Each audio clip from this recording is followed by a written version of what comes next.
Bonjour à tous, merci gratitude, merci à tous d'être là. Alors,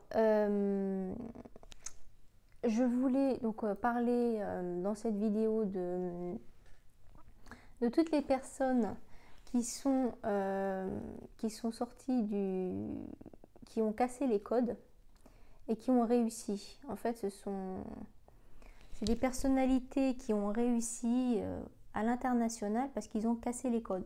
On leur a dit non, tu ne corresponds pas au profil, tu ne vas pas réussir dans ce monde-là. Donc dans cette liste, il y a Lewis Hamilton. Lewis Hamilton, c'est un Britannique qui est devenu numéro 1 en Formule 1. La Formule 1 d'habitude, c'est un sport qui est dédié aux blancs. Donc on dit pas blanc, on dit européen. Et quand on dit européen, on dit pas européen, on dit caucasien. Bon bref, vous avez compris. C'était un sport qui était dédié qu'aux blancs riches, parce que pour faire de la Formule 1, il faut être riche. On n'a pas tous accès à ce sport. Donc il a réussi le numéro 1, il a cassé les codes, il est arrivé numéro 1. Adele, la chanteuse britannique, pareil, elle est arrivée numéro 1. Elle fait de la musique, on va dire, style de black, de Renoir, de noir, black, que blanc, bref. Elle est devenue numéro 1 parce que justement, ce sont des personnes, des artistes qui sont, ou des sportifs qui sont arrivés numéro 1 parce qu'on ne les attendait pas dans ce milieu qui est dédié à des blancs, à des noirs, à des blancs, à des noirs ou à autre chose. Amy Winehouse, pareil, une femme, jeune femme juive, elle a fait de la soul, numéro 1 avec une voix magnifique, une voix de noir, bon. Tiger Woods, c'est un métis Asiat black, donc numéro 1 dans le golf. Le golf, c'est un sport de blanc, c'est un métis, il a tout défoncé, il a cassé les codes. Les sœurs Williams, le tennis, c'est un sport de blanc à la base. À la base, il ne faut pas mélanger les blancs et les noirs, on a compris. Croyance limitante. Les sœurs Williams, numéro 1 mondial. D'ailleurs, il faut absolument voir le film King. C'est sur l'histoire des sœurs Williams avec Will Smith. Will Smith joue le rôle du père des sœurs et en fait, ils expliquent justement ça en fait. Qu'il faut arrêter de rentrer dans des moules où le sport des blancs, il doit y avoir que des blancs. Le sport des noirs, il doit y avoir que des noirs.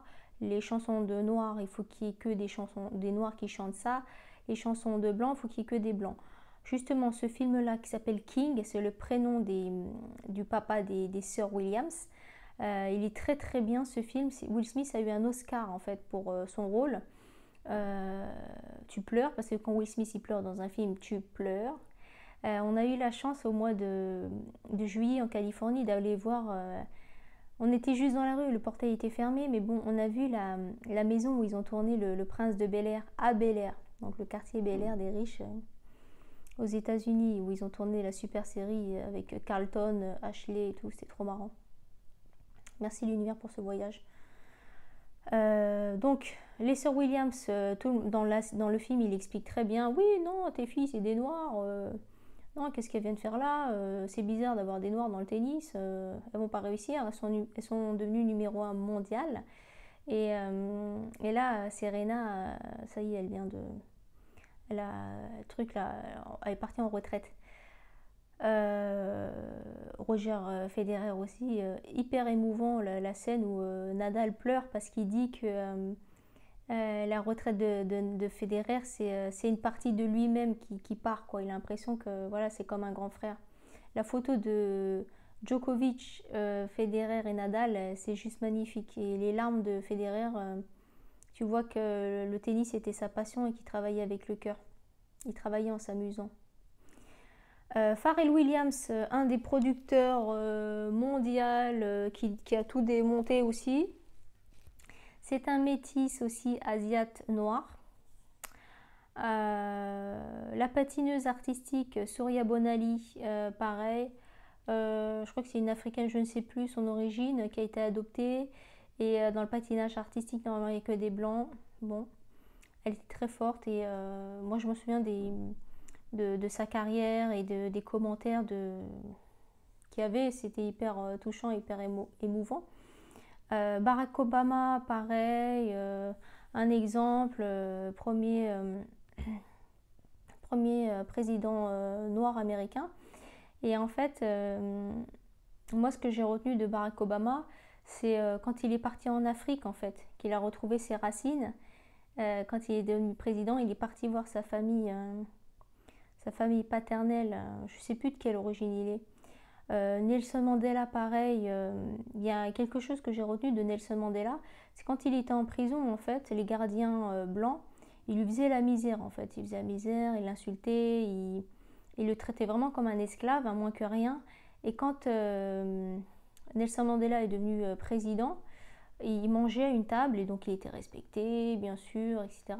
Il a reconnu le gardien qui lui a fait la misère pendant des années, qui l'a fait souffrir. L'autre, il était un peu gêné, le gardien blanc. Et Mandela, ce qu'il a fait, c'est que il l'a regardé dans les yeux, il l'a reconnu. L'autre, il savait très bien, mais il était gêné. Et en fait, Mandela, il l'a invité à sa table. Il l'a invité à sa table à manger.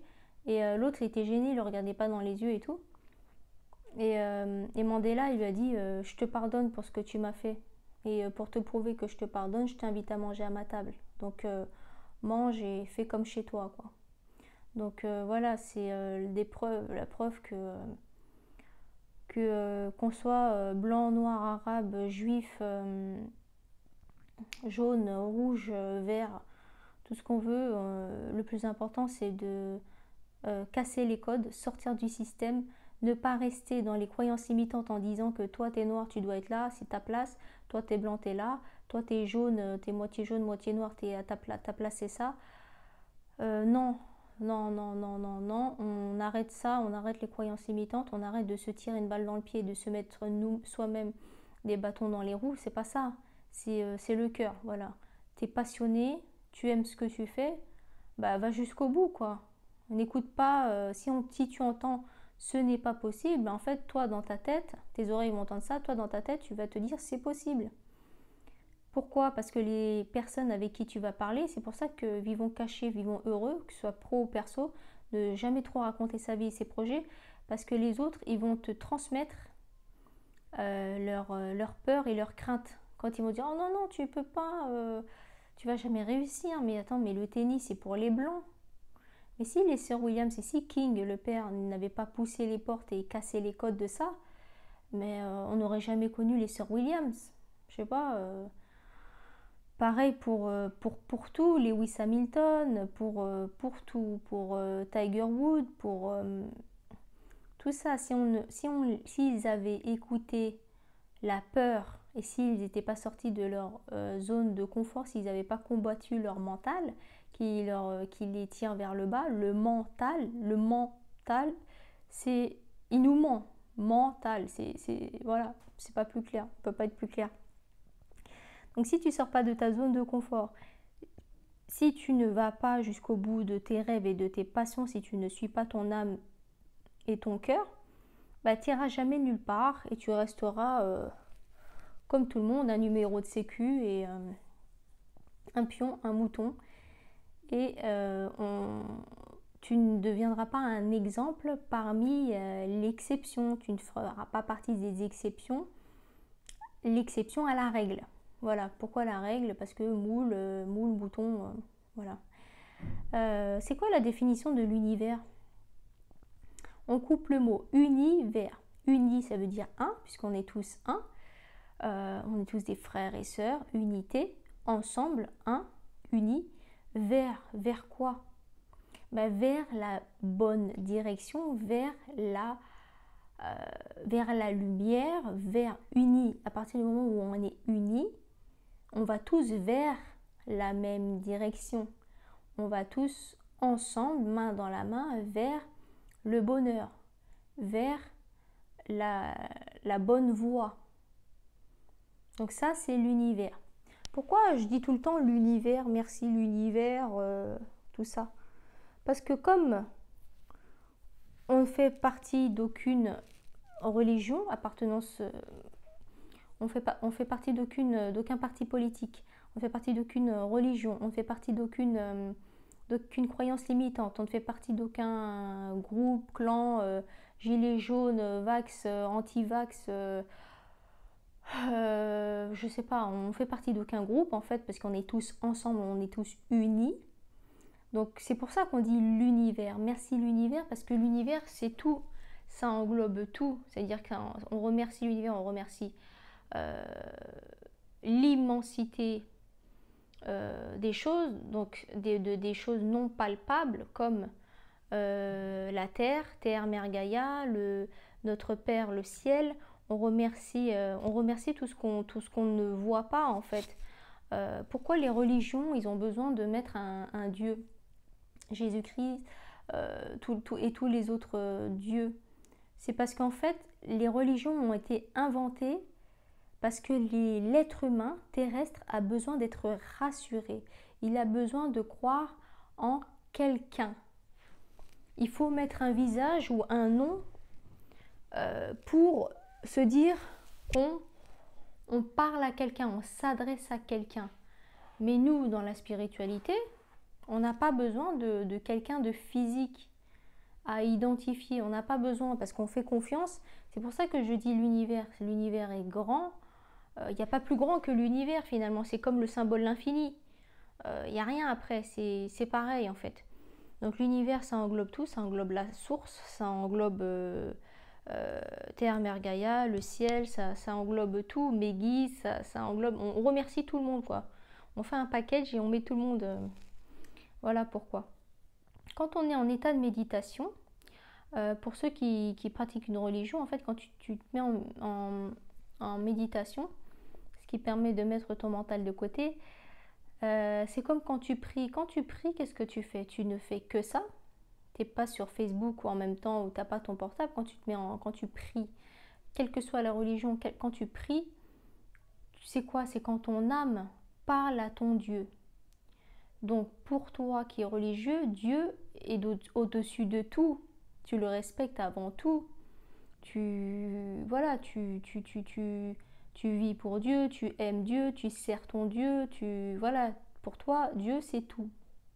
T'as le droit. Il y a pas de, moi je suis pas là pour juger, hein, je suis personne.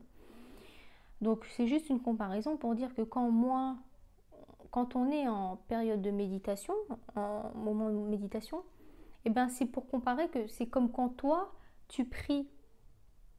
C'est un moment sacré où tu connectes ton cœur et ton âme, tu te dévoues à ton Dieu. C'est ça que je veux dire. C'est que l'un n'est pas incompatible avec l'autre, au contraire c'est compatible, mais comme je ne veux pas être dans un clan et dans un groupe et dans un truc où tu t'identifies, moi je dis que je suis spirituelle, je crois en l'univers, ça englobe tout. Si tu veux, dans l'univers tu peux mettre tous les dieux du monde, tu peux mettre tout le monde. Tu mets tous les dieux de tous les pays, de toutes les origines, et puis on est d'accord, on sera d'accord. Donc, sauf que moi, je n'ai pas besoin d'identifier ou de me rassurer en me disant ou en mettant un physique derrière les prières, puisque je fais confiance à l'univers et que je ne fais partie d'aucun groupe, aucun truc politique, tout ça. Donc, mais c'est la même chose quand tu pries, ton état de respect c'est un moment sacré quand tu pries. La prière, c'est quand ton cœur parle à Dieu, quand tu te connectes à ton Dieu. Et bien moi quand je médite c'est pareil, c'est mon cœur qui est mon intérieur, je mets mon mental de côté parce que tu ne réfléchis pas quand tu pries. C'est un moment sacré entre toi et ton Dieu. Et bien moi c'est pareil, c'est un moment sacré entre mon cœur et mon âme et mes guides et l'univers et tout ce que tu veux. C'est exactement la même chose, c'est un moment sacré que tu fais à un moment précis et tu ne fais rien d'autre, tu le fais en conscience. Tu pries en conscience parce que pour toi c'est sacré la prière. La méditation pour moi c'est pareil. Donc voilà, c'est des trucs que les guides m'ont dit d'expliquer parce que souvent les gens pensent que être spirituel c'est être contre les religions, être contre quelque chose. Mais non, parce que nous on veut être contre personne, on veut être peace and love, on se tient tous par la main, on est tous des frères et sœurs. Donc toi si être religieux, ça parle à ton cœur et en ton âme et conscience et que tu es heureux comme ça. Mais si toi tu es heureux, moi je suis heureuse. Je suis heureuse. C'était la précision que je voulais faire. Voilà. Faut préciser certains trucs parce que parfois je peux ne pas être claire. Alors que moi, mon but, c'est d'être clair et de décrypter et de démocratiser la spiritualité, l'univers et tout ce que... Et d'expliquer pourquoi je dis les choses, parce que tout a un sens, il n'y a pas de hasard. Tous les mots employés ont un sens. Une chanson qui est très drôle, qui explique bien le truc de t'es noir, tu fais pas de Formule 1 et tu fais pas de golf, tu joues pas, bon, je sais pas comment on dit, ou t'es blanc, donc tu fais pas de musique soul, Amy Winehouse ou Adele, t'as pas le droit parce que tu t'as pas le physique, t'as pas la tête de l'emploi, parce que tu rentres pas dans le moule et tu coches pas les cases, truc ultra nul. C'est une chanson d'Orelsan avec Maître Gims, c'est un duo. Comment ça s'appelle? Le titre s'appelle Christophe. Et en fait, elle est trop drôle cette chanson, mais elle dit tellement la vérité. Je vais essayer de la trouver. Et en fait, Orelsan, il dit je fais de la musique de noir, parce qu'il fait du rap français. Et Maître Gims, il dit que lui, il fait de la musique de blanc. Donc on a compris. Et ils parlent aussi de Christophe Maé, qui fait de la musique de black. Et Kinvey, qui fait aussi de la musique de Renoir. Donc, et ils se moquent bien, c'est hyper drôle. Et voilà le pouvoir des artistes et les pouvoirs de la communication.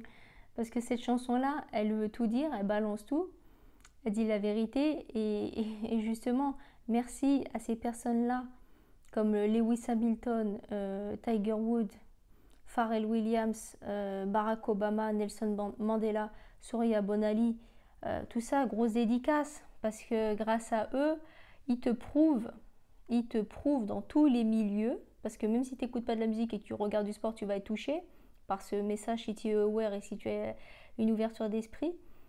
Si tu ne regardes pas le sport et que tu écoutes la musique ou que tu regardes le patinage artistique, bah, essaie d'ouvrir les yeux et voilà, de comprendre les choses. Donc je vais mettre la chanson, c'est ça.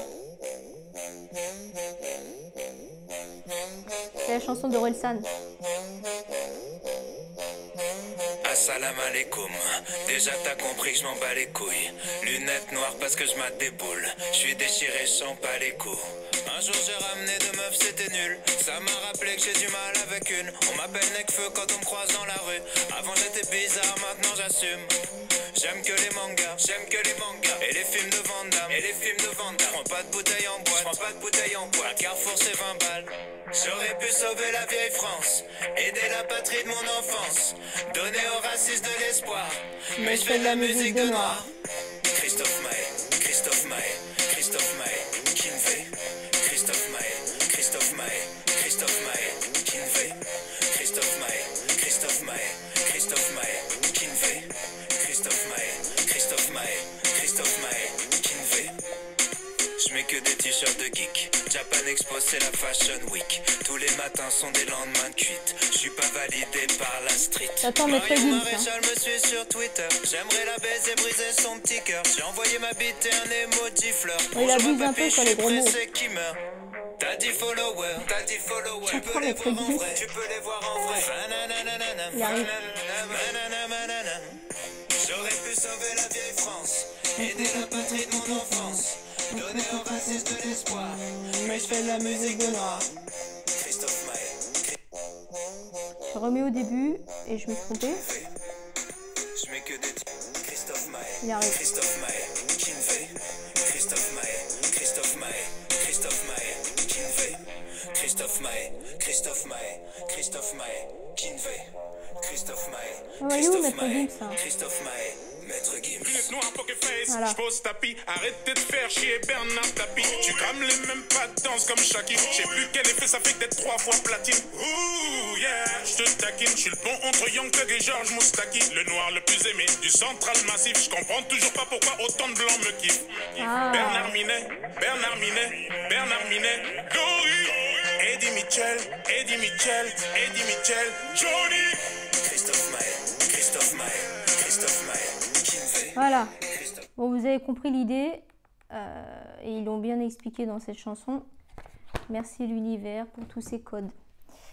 Il y a quelqu'un que je suis sur... je suis abonnée à très peu de chaînes sur YouTube parce que quand je m'abonne, c'est pas pour rien. Si vous êtes développé, si vous êtes déjà dans la spiritualité et que vous voulez recevoir des messages qui sont très justes et qui sont un peu plus poussés, je dis pas que tout le monde, la spiritualité c'est pour l'élite, c'est pour the best of the best, c'est pas ça. Mais c'est que tout le monde ne peut pas comprendre ces messages. C'est Christophe Dimension au singulier. C'est quelqu'un qui a crâne rasé en photo de profil, c'est bleu. Et en fait, il tire les cartes pour les signes astrologiques. Il le fait une fois par mois. Là, le mois d'octobre vient de sortir. Et en fait, c'est quelqu'un qui habite à Marseille. Je lui ai envoyé des textos pour le remercier et lui donner de la force. Là, je lui donne de la force aussi parce que je crois vraiment en ce qu'il dit. Et en fait, pour ceux qui sont un peu plus poussés dans la spiritualité, qui veulent aller plus loin dans leur développement personnel, je vous conseille de vous abonner à Christophe Dimension. Et c'est drôle parce que le titre de cette chanson là, d'Orelsan et Maître Gims, c'est Christophe par rapport à Christophe Maé, mais là c'est Christophe Dimension. Ce qu'il dit, c'est tellement puissant, c'est la vérité. Et il parle il passe des messages, il fait passer des messages, mais il ne décrypte pas. Donc ça veut dire que c'est du cash, hein, c'est du tac au tac. Il est vrai, c'est quelqu'un de vrai. Et tu vois, il explique, il raconte sa vie pendant les tirages. Il a souffert, il a fait de la prison, légionnaire, bref, actuellement il a dit qu'il travaillait à l'usine, qu'il construit des camping-cars et qu'il tirait les cartes quand même, il trouvait quand même le temps de tirer les cartes pour les gens. Et en fait, Christophe Dimension, il parle de la spiritualité mais sans décryptage. C'est pour ça que je dis que tout le monde ne peut pas le comprendre, mais jetez quand même un coup d'œil à sa chaîne parce que ça peut quand même vous parler, et surtout que les guidances elles sont juste précises, aux cheveux près. Donc je te remercie, je t'envoie plein de lumière Christophe Dimension de Marseille. Je sais qu'on va se rencontrer un jour parce qu'on est sur la même longueur d'onde, et j'aimerais vraiment te rencontrer un jour parce que je sais qu'on va s'apporter beaucoup l'un l'autre, et voilà, c'est un échange, on est tous frères et sœurs. Donc voilà, merci beaucoup pour tes guidances et tes messages. Je t'ai déjà dit ce que je pensais par texto. Voilà, je te remercie. Les inconnus, moi c'est les humoristes préférés. Donc Bernard Campan, Didier Bourdon et Pascal Légitimus. Tous leurs sketchs, eux aussi, ce sont des canaux. Ils ont fait passer beaucoup de messages puisqu'ils ont tellement dit la vérité. Tous leurs sketchs de l'époque, même si on les regarde aujourd'hui, ils sont toujours d'actualité parce qu'ils ont dit beaucoup de vérité. Ils ont été contraints, ça faut vérifier, hein, parce que je suis pas sûre. Vous savez, faut toujours rester sceptique.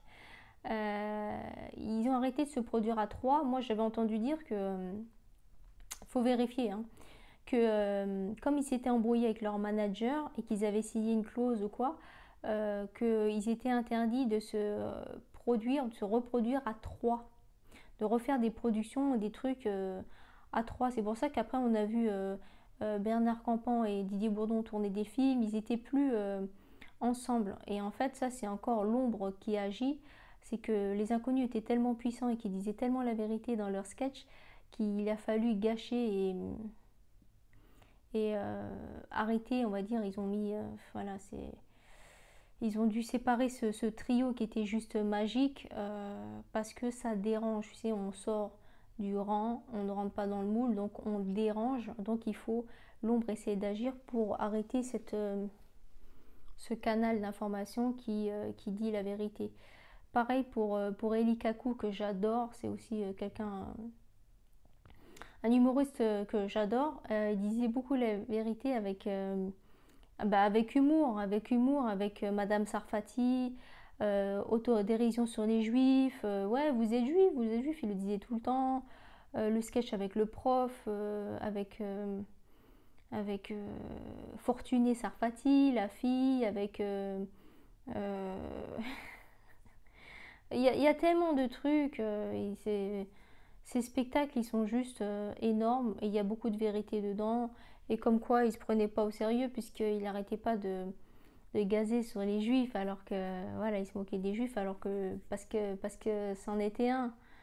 Donc voilà, il n'y a pas de religion, il n'y a pas de barrière, il n'y a pas de limite, il n'y a rien et voilà, tous peace and love et puis voilà, surtout que plus vous serez dans la haine, plus vous serez dans le racisme, plus vous serez dans les croyances limitantes et plus vous serez dans tout ça, la vie, l'univers fera que vous serez face à une telle réalité, à une telle violence. Ils vont vous envoyer un message tellement fort, vous allez vous prendre 2 claques. Par exemple, le papa qui dit à ses enfants, à sa fille, surtout tu me ramènes pas de noirs et tu me ramènes pas d'arabes. Hein. Ouais, les noirs et les arabes c'est des voleurs, c'est des racailles, c'est des vendeurs de drogue, tout ce que tu veux. Mais qu'est-ce qu'elle va faire ta fille? Tellement tu lui auras mis cette croyance limitante dans la tête, l'univers va te donner une leçon tellement forte, tellement puissante, tu l'auras tellement dit depuis qu'elle est toute petite qu'il ne faut pas ramener de noirs et d'arabes. Qu'est-ce qu'elle va te ramener à la maison?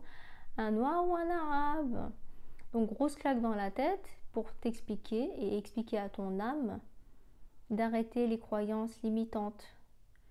Il n'y a pas plus grosse leçon, puisque ton petit-fils et ta petite-fille que tu vas aimer de tout ton cœur, parce que ton cœur va fondre devant un bébé, un cadeau du ciel, bah ce sera un noir ou un arabe, moitié-moitié. Arrêtez vos croyances limitantes, arrêtez d'imposer des choses à vos enfants, ça ne sert à rien. Ça ne sert à rien.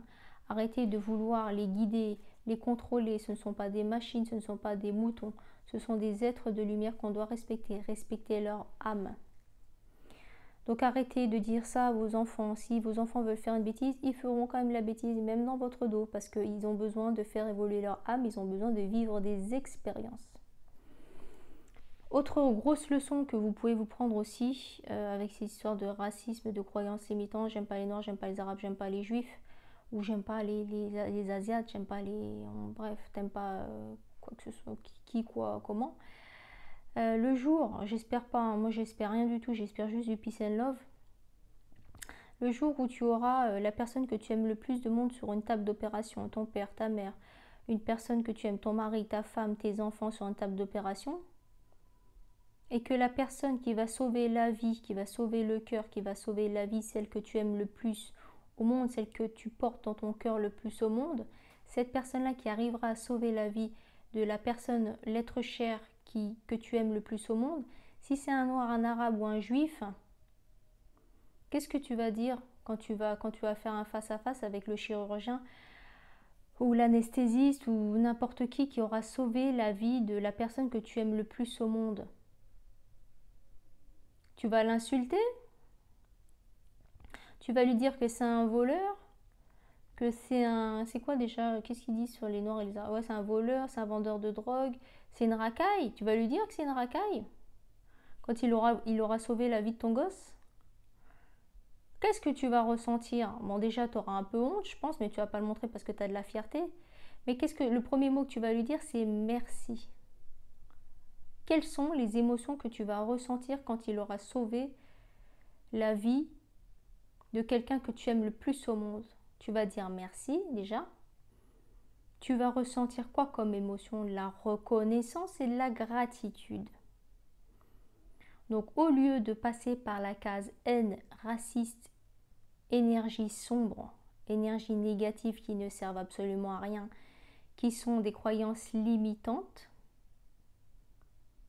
passe par le raccourci en ressentant tout de suite de la gratitude et de la reconnaissance, reste dans la lumière. Arrêtez de faire croire des trucs à vos enfants sur ça.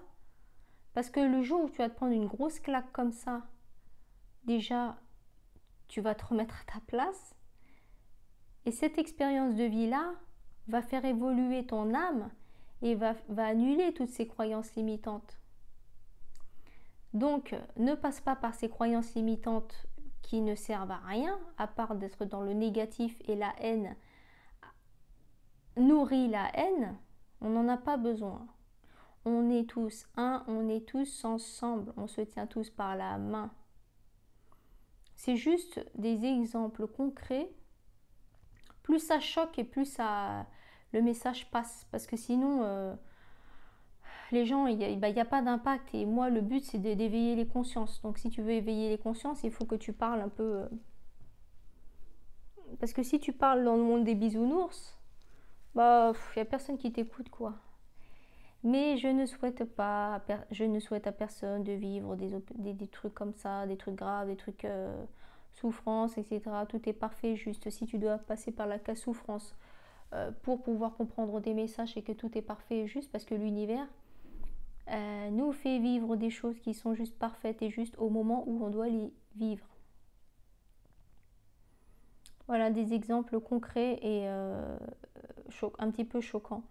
Qu'est-ce qu'il disait, Coluche? Coluche, il disait beaucoup de vérité.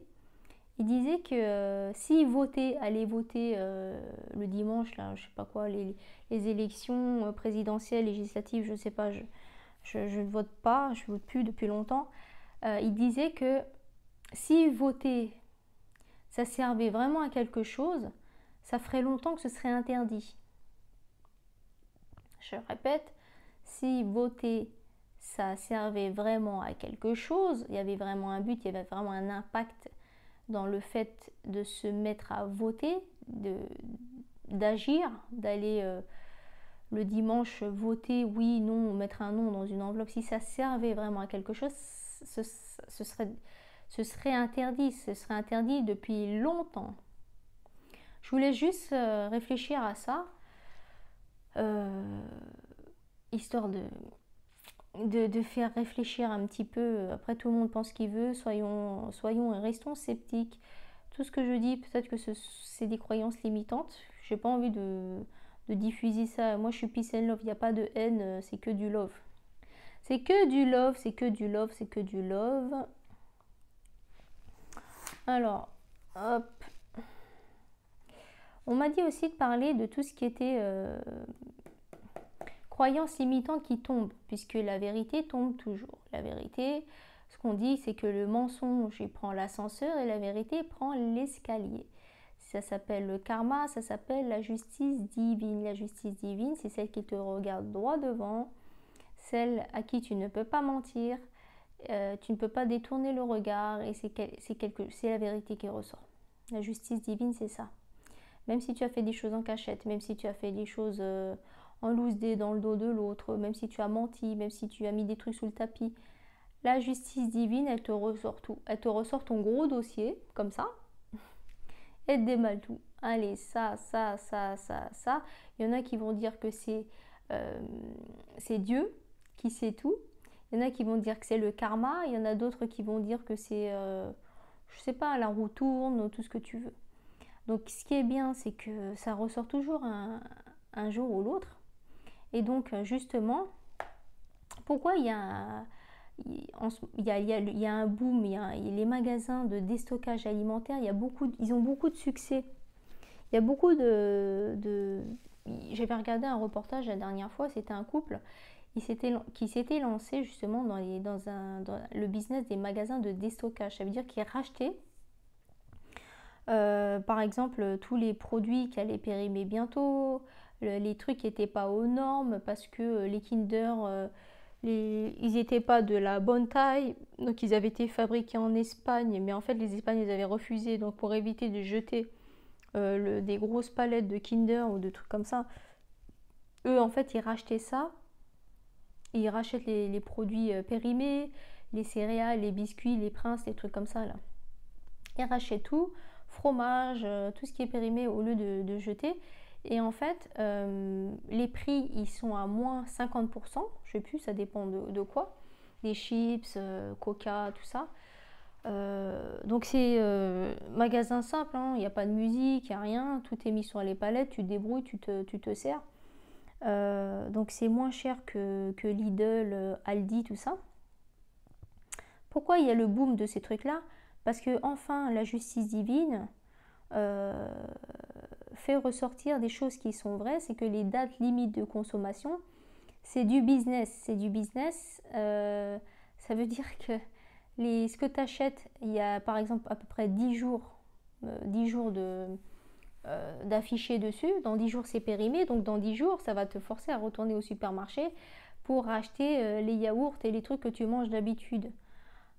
Et donc, je remercie tous les magasins de déstockage alimentaire, puisqu'il y a beaucoup de personnes, ça marche, hein, ça marche, c'est rentable hyper rapidement, tout ça. Ça marche beaucoup parce que les gens, déjà, c'est moins cher, donc ils vont là-bas. Tu peux acheter des trucs en gros parce que c'est pas cher. Quand tu as des familles nombreuses, tout ça, il faut les nourrir. Il n'y a pas de date parce qu'en fait, c'est le même goût. Donc voilà, croyance limitant des dates limites de consommation, poubelle, c'est fini.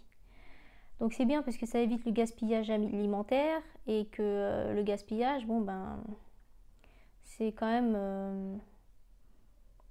c'est quand même un problème et c'est quelque chose qu'on peut éviter. Donc moi maintenant, par exemple, au lieu de faire des grosses marmites ou faire des gros plats pour mes enfants et moi, puisque je vis qu'avec mes enfants, je fais des petites quantités pour éviter de jeter. Même s'il faut refaire, le lendemain, je vais prendre les restes et je vais rajouter un légume ou quelque chose en plus pour les quantités nécessaires. Mais j'arrête de faire pour 5-6 alors qu'on est que 3. Parce que des fois, tu fais pour 5 ou 6 personnes. Mais le lendemain, tu n'as pas envie de manger ça. Tu vas le mettre dans le frigo, tu vas ressortir, tu vas dire « oh, j'ai pas envie ». Qu'est-ce que tu fais? Tu vas le mettre à la poubelle. Pareil, je fais des petites courses, par exemple les yaourts ou des trucs comme ça. J'achète plus les packs de 12 ou non, parce que des fois, tu n'as pas envie de manger ça.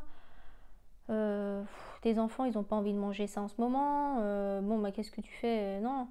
Il y a des petites cabanes là qui mettent, j'en avais déjà parlé, c'est si tu peux, tu donnes, et si tu ne peux pas, tu prends. Au lieu de jeter à la poubelle, ou au lieu de trop acheter, ou d'acheter des choses et que tes enfants ils goûtent et qu'ils n'aiment pas, mets-les dans les petites cabanes, quoi. Ça peut servir à quelqu'un et il sera bien content. Si les personnes vivent dans la rue et qui passent devant ça, ils savent où sont ces petites cabanes-là. Peut-être qu'il passe tous les jours, il sera bien content de trouver quelque chose à manger. Si c'est pas parce que toi t'aimes pas manger ça que ça peut pas servir à une autre personne. Donc merci, gratitude pour toutes ces bonnes idées. Merci au magasin de déstockage, merci aux cabanes qu'on peut voir un peu partout maintenant. Donc les dates limites de consommation, tout ça, c'est de la manipulation, c'est des croyances limitantes, c'est pour pousser à la consommation, c'est de la manipulation internationale. Donc merci l'univers d'avoir cassé cette croyance limitante. C'est pareil pour les fruits et légumes. L'eau du robinet, par exemple, tu bois l'eau du robinet, tu utilises du charbon actif, moi c'est ce que je fais. J'achète plus des bouteilles, des packs, ça, parce que déjà c'est lourd et c'est... Donc achète un charbon actif, c'est une sorte de tube, ça ressemble à un bâton de colle. T'achètes ça dans les magasins bio, c'est pas bio, hein, c'est un truc, un charbon actif, c'est écrit dessus. Tu le gardes pendant 1 an, ça dure 7,50 € dans les magasins bio, ça va jusqu'à 9 €. Tu l'utilises, ça dure 7,50 €, ça te dure 1 an, et avec ça, tu purifies l'eau du robinet. Acheter ça, ça marche, ça marche vraiment. Ça enlève tout le calcaire, et ça te donne le goût d'une eau d'Evian ou Volvic ou je sais pas quoi. Avec l'eau du robinet, tu laisses le charbon actif avec une grande carafe d'eau, hein, tu laisses dedans, ça purifie. Moi je laisse la nuit, comme ça le matin tu as de l'eau, tu fais un roulement, les bouteilles vides, tes dernières bouteilles d'eau, tu remplis et puis tu gardes les mêmes bouteilles, ça t'évite, tu remplis les gourdes. Et voilà, donc l'eau du robinet qu'on peut boire, qui est potable, il n'y a pas de date de limite de consommation dessus, il n'y a pas de DLC. Les fruits et les légumes que tu achètes chez le primeur au marché ou au supermarché, il n'y a pas de date dessus. Donc à toi, avec tes sens, l'odorat, l'ouïe et le goût, tu verras par toi-même si le produit que tu as acheté qui a une date dessus, il est bon ou il n'est pas bon. Mais tu fais pareil avec les fruits et légumes qui n'ont pas de date. Il n'y a pas de date dessus, tu fais au feeling. Si le truc il ressemble à rien, ça sent mauvais voilà, le fruit tu vas pas le jeter entièrement, tu coupes ce qui a pas l'air mangeable, et tu manges le reste. Tu coupes en petits morceaux, c'est ce que je fais pour mes enfants. Je prends des fruits, je les coupe, je les mets sur la table. Ils vont grignoter, ils vont le manger. Mais voir une grosse pomme, une grosse orange comme ça, bah ils ont la flemme de couper, d'éplucher. Tu mets sur la table, ils mangent. Donc voilà. Ensuite,